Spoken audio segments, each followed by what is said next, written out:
Aprili mosi ya mwaka huu, wataalamu wa anga wakiwa 4 kwa idadi wamefanya safari ya kwenda kuzunguka mwezi wakitumia takriban siku 10.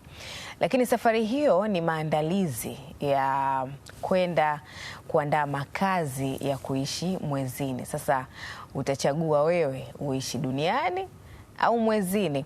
Na majibu watarejea nayo wakirudi. Leo ni siku ya 9 wakiwa katika safari hiyo. Unajua wanarudi lini Balkis? Artemis 2. Wanarudi kesho jioni. Wanarudi kesho jioni. Na hiyo kesho jioni wakirudi, pengine kuna taarifa ambazo tayari zimefika huku duniani kwa vifaa ambavyo watakuwa wameenda navyo. Hawajashuka pale mwezini, wamezunguka na saizi watakuwa tayari wanakaribia kufika duniani. Tumemwalika hapa mtaalamu wa masuala ya anga na ni mbunifu katika sayansi ya anga, Leonard Shayo. Karibu sana Leonard. Nashukuru sana. Karibu sana Leo. Unajua kidogo hela zikishakuwa nyingi Leonard anakuita Leo. Okay. Inakuwa AKA sio? Leonard, ndio. Umekuwa mdau wa masuala ya anga muda sasa. Sure. Yeah. Tuanze na wewe. Duniani au mwezini? Kote. Ungepewa uchaguo, ungechagua kuishi wapi? Kwa sababu nimeshaishi duniani muda mrefu, nadhani nina haja ya kwenda kuishi pia kwenye mwezi.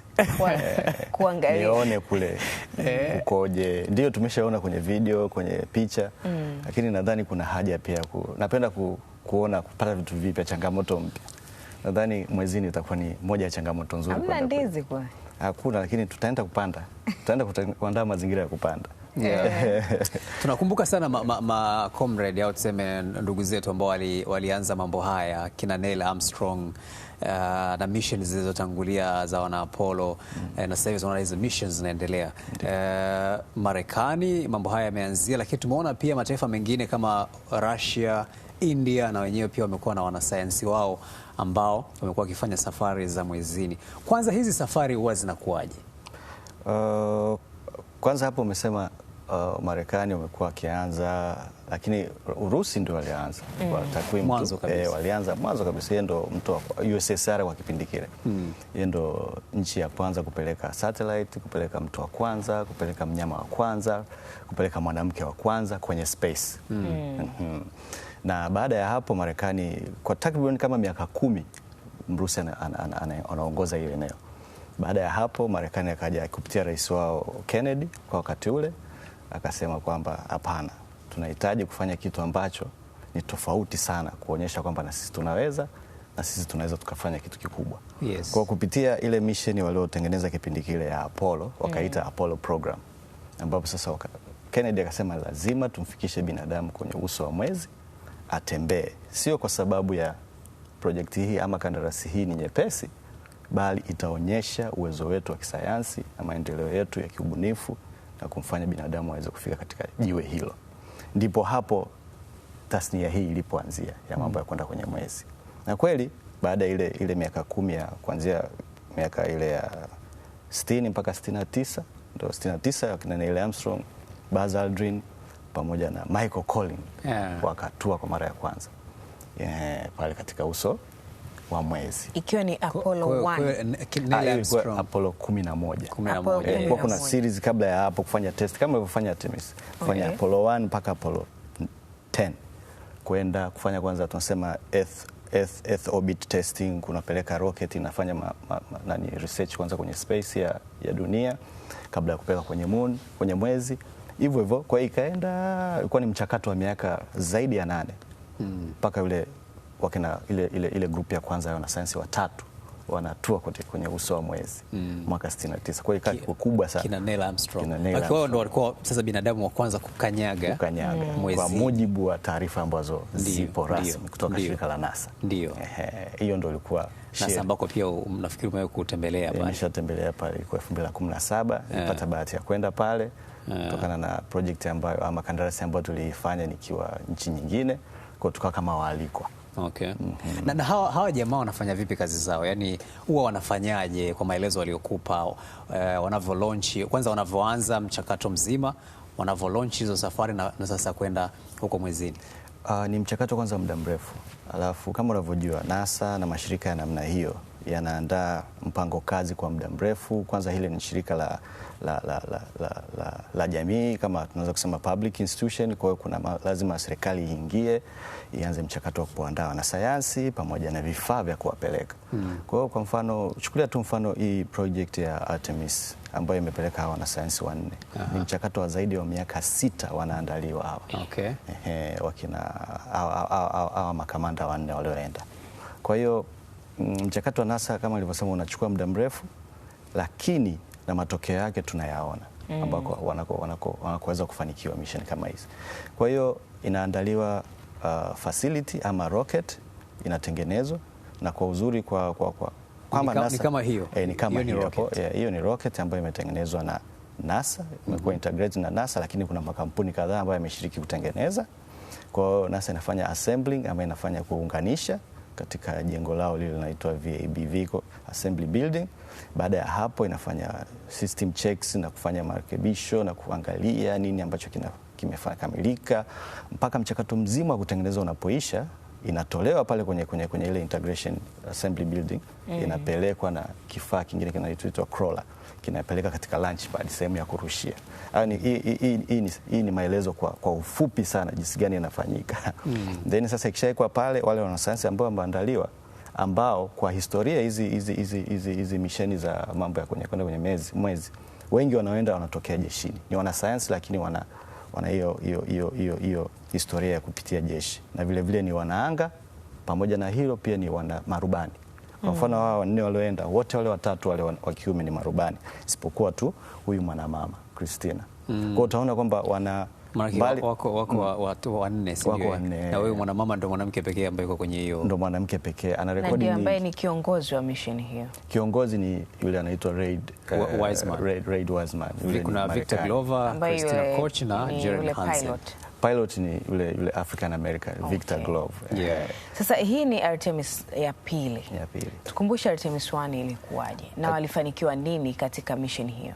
So Artemis 1 ilikuwa 2022, ambayo lengo lilikuwa ni kuirusha ile rocket na kuijaribu, je, kwanza inaweza ku lift off, inaweza kutoka pale kwenye launch pad, inaweza kwenda kwenye Earth. Ile Apollo program ilikuwa ina RAM ya 2 kilobytes. Sasa ukiangalia simu yako sasa hivi iko zaidi ya mara 1000 ngapi? Zaidi ya kwa teknolojia imebadilika, processing power ya kompyuta imebadilika. Kwa nataka kutuambia sasa hivi ni rahisi zaidi.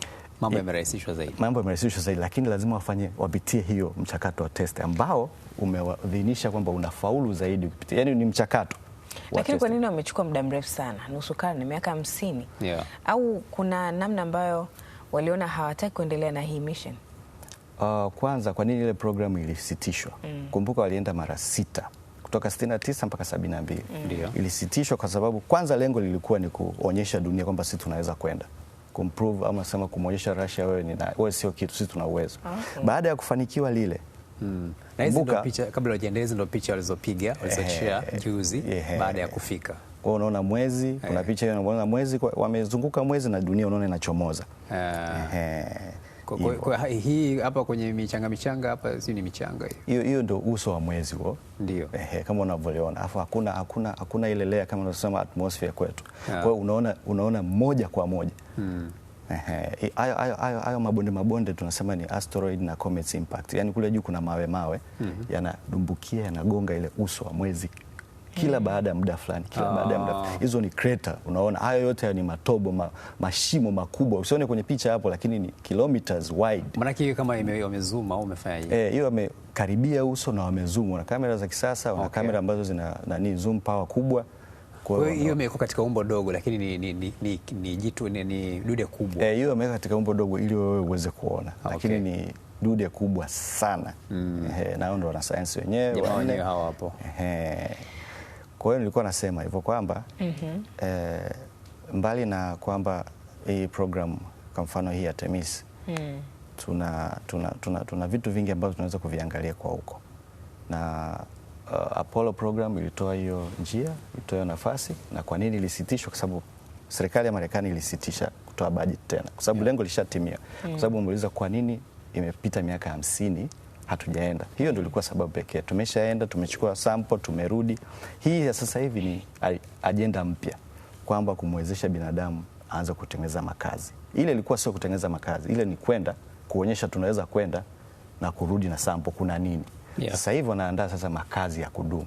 Makazi hayo yatamwezesha binadamu kuwa na faida kuu mbili. Kwanza kutengeneza, tunasema kwamba kuwa na backup plan, kwamba wanasema baada ya miaka bilioni kadhaa dunia inaweza ikapotea ama ikagongwa na hayo majabali makubwa, binadamu akaondoka. Kwa hiyo lazima kuwe kuna backup plan. Sasa mbona mwezi umeshaanza kugongwa na hayo majabali makubwa?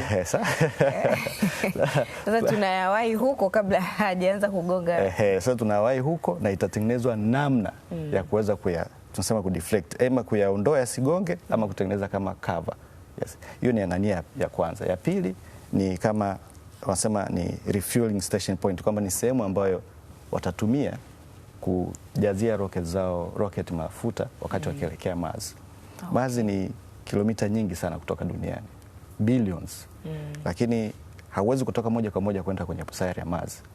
Lazima uwe na kituo. Kwa hiyo inakuwa kama mwezi utakuwa kama kituo, sehemu ya kujazia mafuta, refueling na nini. Na hivyo amegundua kuna sample ya maji, kwa hiyo ina maana ukiwa na maji tu ile H2O unaweza kupata.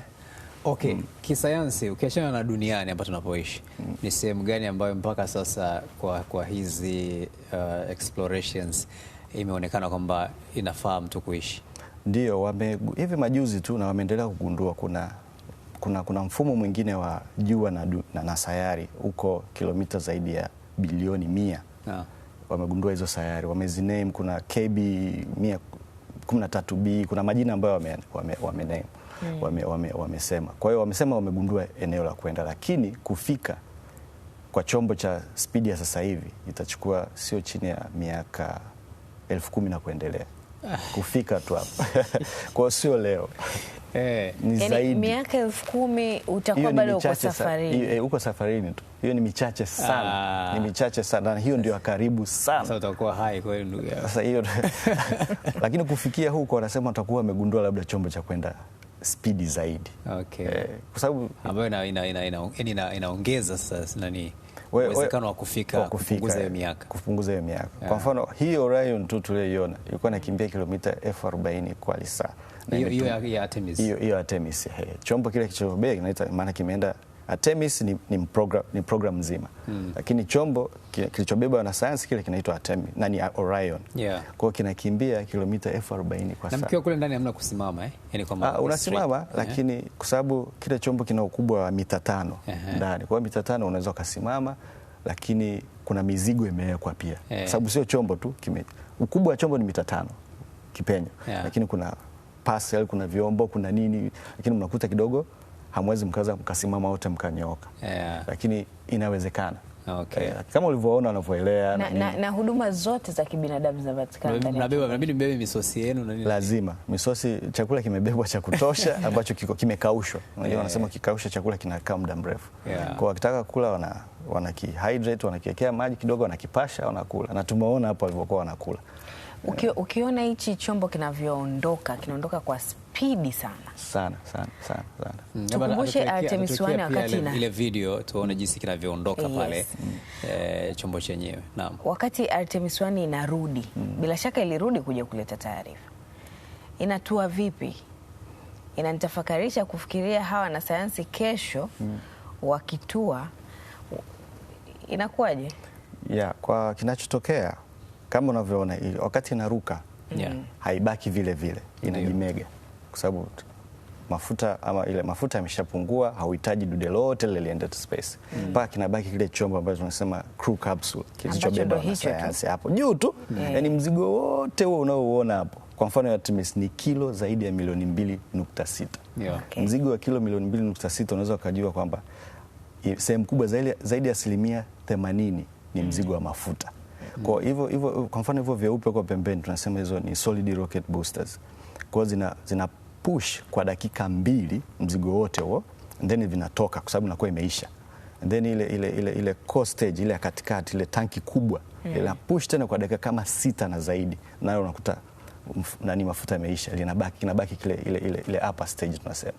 Kinabaki chombo, then kikitoka sasa, kwa mfano watu misiwani mauliza. Kwa hiyo kinatoka, wakati wa kurudi kinakuwa kimebaki kile chombo tu cha wanasayansi. Sasa vile vile changamoto pia wakati wa kurudi.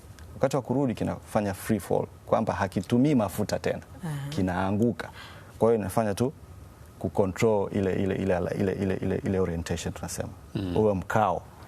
Kwa chini tunasema kuna heat shield, kiasi kwamba wakati unarudi kwa spidi hiyo, kwa mfano kilomita hizo 40 kwa saa, kunachoma ule mgandamizo wa gesi unachoma kule chini sana. Ndio maana wakati wa kurudi kinawaka moto kwa chini. Wakati wa kurudi kinawaka moto kwa chini. Lakini chini wameweka hiyo heat shield.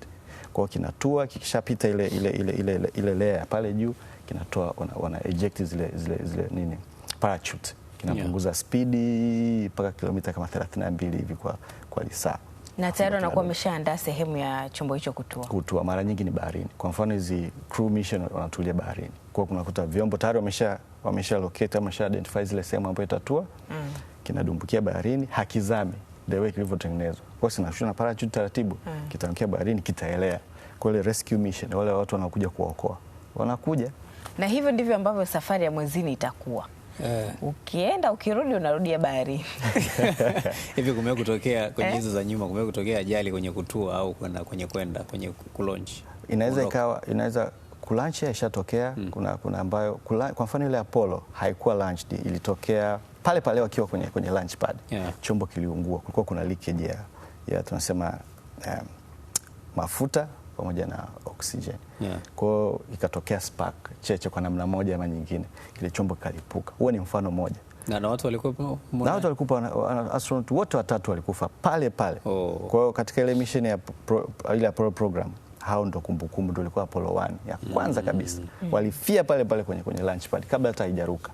Kwa hiyo hizo ajali zinaweza zikawepo, lakini wamefanikiwa kwa kiasi kubwa sana kuhakikisha kwamba wanapunguza kwa gharama yoyote ile ajali zisitokee, sasa hizi missions zinazo involve binadamu. Lakini kwenda mwezini imekuwa wanasayansi wengi wameenda na bado wengine wanaendelea kwenda, na hawa pia wamekwenda. Ni kitu gani, yani ni taarifa ipi tena mpya ambayo wanaweza kuja nayo, kwa sababu walioenda wameenda na wametupa feedback. Nini hawa wanaokwenda tena wanakwenda, yani ni kitu gani cha ziada tunakipata? Kikubwa kwanza tujue nini mission ya hiyo nini agenda ya hiyo. Hii ni kuweza kuweka binadamu makazi, sio? Na kwenda binadamu akaishi kule. Kwa hiyo kumbuka ile ya kwanza, tukichukulia tu mfano wa ile Apollo 1, waliweka na ile Armstrong na wenzake waliweka kioo kwenye uso wa mwezi. Kile kioo mpaka leo kipo. Ina maana ukiwa hapa duniani ukipeleka beam ya laser kina reflect. Kupitia hiyo research hiyo tu tukajua kwamba mwezi unakimbia dunia kwa sentimita 3.8 kila mwaka. Narudia tena, unasogea mbali na dunia, unaiacha dunia sentimita 3.8 kila mwaka. Sasa unaangalia tungejuaje hiyo kama usingekuwa na research kama hiyo? Hatuoni mwezi kwa miaka billions uko mbele. Unaukimbia taratibu. Kwa hiyo ni science, hiyo ni application moja hapo. Kingine faida ya mojawapo ya hivyo ilipatikana kulingana na waligundua kwamba kuna gesi ya helium ambayo iko trapped ama inapatikana katika mwezi. Ni gesi moja muhimu sana ambayo inashiriki katika hii teknolojia tunasema ya fusion energy, ya uzalishaji wa nguvu kupitia teknolojia ya fusion energy. Mambo ya nuclear haya ambapo wanasema ni almost unlimited, kwamba unaweza kuzalisha umeme kwa gharama nafuu sana. Sasa hii ni mifano michache ya sayansi jinsi gani inaweza kutumika. Sasa kwa Artemis ndio hivyo kwamba tunaweza kutengeneza vifaa ambavyo vitaweza kumwezesha binadamu akakaa. Hakuna hewa ya kupumua mwezini, hakuna maji ambayo tayari yapo. Kwa inabidi watengeneze zana zitakazomwezesha. Na ardhi yake ikoje pia? Ardhi yake kumbuka ile ni mwamba. Na vile vile ardhi yake wamejaribu kuangalia tunasema ina sulfur, ina madini chuma, sio sehemu ambayo unaweza kaenda ukapanda labda mimea moja kwa moja. Kwa pia inatakiwa ifanyike hiyo maandalizi. Yote ni maandalizi. Maisha ya mwezini yatakuwaje kama haiwezekani kulima kule? Hamna hewa. Hakuna hewa. Hamna maji. Maji ni changamoto. Yaani haya maandalizi yanaweza kuchukua muda gani mpaka kuweza kukamilisha uhai wa binadamu kuishi kule hata kwa siku 10 tu? Sayansi inahitaji maandalizi ya muda mrefu sana. Kwa mfano sasa hivi wamefanya proposal au wamepeleka hiyo mada kwamba wanatengeneza hizi dome shape makazi ambayo yamekaa kama vichuguu ama kama buyu, kiasi kwamba yenyewe yatakuwa yanatengeneza ni nyumba, lakini atakuwa yanatengeneza oksijeni kwa ndani, yanatengeneza maji, na ukitoka nje ya hivyo vichuguu itimizi kwamba utakuwa umevaa hizo space suit. Kwanza utakuwa umevaa space suit ambazo zinakuzalishia popo umeme, maji, oksijeni, unaishi hivyo kwa muda fulani. Na ndio hivyo utakavyofanya Mars, kwa sababu mfumo wote wa solar system hakuna sayari nyingine ambayo unaweza ukatua na kuishi moja kwa moja kama sisi, kama sio dunia. Vipi kuhusu nguvu ya uvutano? Tunajua hapa duniani palivyoumbwa ndio sababu ya sisi kuishi hivi. Vipi huko mwezini? Mwezini wanasema kisayansi ni nguvu ya uvutano hiyo unaiona hapa duniani. Mwezini ni gawanya kwa 6, 1 ya 6. Ndio maana kama umebahatika kuona zile video za Apollo, mtu akitembea hatembei moja kwa moja hivi, anatembea anaruka hivi, kwa sababu nguvu za mvutano ni ndogo. Kwa hiyo ukitembea mpaka hapa unapiga tu hatua moja umefika, kwa sababu unapaa hivi. Kama unataka kuelea kwa sababu ni 1 ya 6. Unatembea kama wale aliens. Unaweza kusema kama wale aliens, lakini nguvu za mvutano zipo, ila ni ndogo. Na kuna viumbe ambavyo viko tayari huko, ambavyo sio tofauti na binadamu. Hapana, hakuna kiumbe chochote, hakuna sisimizi, hakuna mnyoo, hakuna binadamu, hakuna. Sasa wale aliens wale watoa wapi? Yaani kwa sababu kumekuwa na maneno kwamba inawezekana Marekani kuna aliens waliwachukua huko. Sasa hiyo aliens ni topic nyingine ndefu. Au kuna viumbe, lakini hakuna sehemu yoyote. Hizi zote ni bado wana guess kwamba wapo hawapo, kwa sababu wanasema pia inawezekana aliens wapo tayari duniani, lakini bado hakuna ushahidi wa moja kwa moja kwamba wako wapi. Na wametoka wapi? Wanasema tu wanaweza kama wametoka sayari au wametoka, lakini hakuna hicho kitu. Kwa mpaka sasa hivi hakuna ushahidi wa kwamba mwezini kuna kiumbe kinaweza kusurvive. Ataweza kusurvive binadamu, lakini kwa vyombo ambavyo vitamwezesha kusurvive. Lazima kufanya uwezeshaji. Kwa sababu kumbuka pia ukitoka tu pale, kutoka nje ya hii cover ambayo tunapicha duniani, kuna mionzi kutoka kwenye jua. Hauwezi ukaishi. Pressure kutoka tu nje, kwa sababu hiyo gravity, kutoka tu bila space suit. Kumbuka hichi tunaishi hivi kwa sababu ya pressure, ile gravity tunayonayo. Ndio maana ukitoka nje ya uwamba hiyo ukienda space, lazima uwe umevaa space suit zinakusaidia ile pressure. Kwa mfano ukienda hivi kama mimi na wewe, lazima mishipa damu itapasuka, moyo utapasuka, kwa sababu pressure ya nje ni ndogo kuliko pressure ya ndani. So ile pumping power ya moyo wako itapasua mishipa yote. Kwa hiyo lazima upate space suit hiyo ya kuweza kukandamiza ile pressure. Kwa hiyo huwezi kuishi kwa sasa hivi. Ndio wao wanaenda huko na vaa hizo. Lazima uende kule. Sasa vipi kuhusu mwanga, kabla hujaendelea Balkis? Mwanga, ule mwanga wa mwezi unatoka wapi? Mwezi hauzalishi mwanga. Mwezi unapata mwanga kutoka kwenye jua. Kwa ile ni reflection. Kwa jua linapopiga pale sisi tunaona kwamba linazalisha, lakini ile ni mwanga wa jua. Umepiga pale, umebounce, umerudi. Ndio tunachokiona. Lakini wenyewe hauna. Kwa tunavyoona usiku si mwezi, tunafikiri ni mwanga, labda mwezi umeuleta. Hapana, ule ni mwanga wa jua. Ule ni jua. Shayo, hii ni Artemis 2, lakini tunategemea Artemis 3 mwaka 2027 na Artemis ya mwisho mwaka 2028. Ili tukaishi sasa. Ili tukaishi sasa. Baada ya hapo tutakuwa tushafanikiwa kuishi mwezini. Kwanza hapo kwa taarifa ambazo tayari zipo, Artemis 3 haiendi tena. Mpaka taarifa ambazo nimezisoma jana. Haiendi tena mwezini. Ile imehamishiwa kwenye Artemis 4. Kwa tumeskip process, yani wanafanya tena testing nyingine. Artemis 3 itakuwa ni testing, lakini haendi kwenye mwezi. Inafanyika hapa kwenye dunia. Kwa sababu hii Artemis 3 na 4 zitaingia kampuni nyingine kama SpaceX, ambapo itakuwa imebeba ile lander, kile kifaa kinachotua. Kwa lazima afanye kile kinaitwa Earth Orbit Rendezvous, kwamba je, rocket ya Elon Musk ikipanda juu na rocket ya hawa NASA ambao ni Artemis program, kuna namna zinatakiwa ziende zikaita, huyu achukue lenda, wanasayansi watoke kwenye capsule ya Orion waingie kwenye lenda waweze kutua. Kwa hiyo ni testing inafanya katika Artemis 3 na inafanyika angani mwakani. Na huyo Elon Musk ndo aliyesema kwamba matamanio yake ni kuwekeza kule mwezini, ajenge mahoteli na nini. Sasa inawezekana. Ni kitu kinachokuja. Lakini baada ya Leonard kutueleza yote hayo, sasa tuulizane tena. Mwanzoni tuliulizana. Tuulizane tena, Balkis, mwezini au duniani? Bado uone kabisa kama mwezini. Baada ya hayo maelezo kaka, hata mimi niulize. Acha tunibaki hapa. Basi kama wewe uendi, tuandae watoto wetu au wajukuu waje wafikie hapo. Wote watabaki hapa dunia. Kama dunia itakuwa imejaa. Dunia wao wataikuta. Dunia inatutosha. Inatosha bado mpaka wakati huo.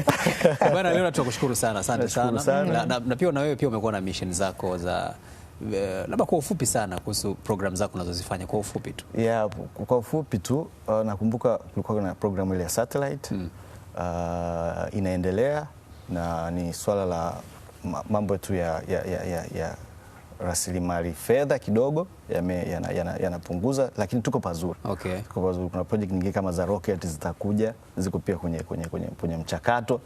Kwa hiyo tunataka tulipeleke taifa mahali huko. Kwa nini wao tu wafikirie hivyo? Sisi tusifikirie hivyo. Kwa hiyo inawezekana pia tukawa na Tanzania, tukawa na wanasayansi wanakwenda mwezini na vitu. Kwenda mwezini itafikia huko, lazima tufikie. Na wewe unatamani siku moja ufike mwezini? Natamani, sichosema mwanzo.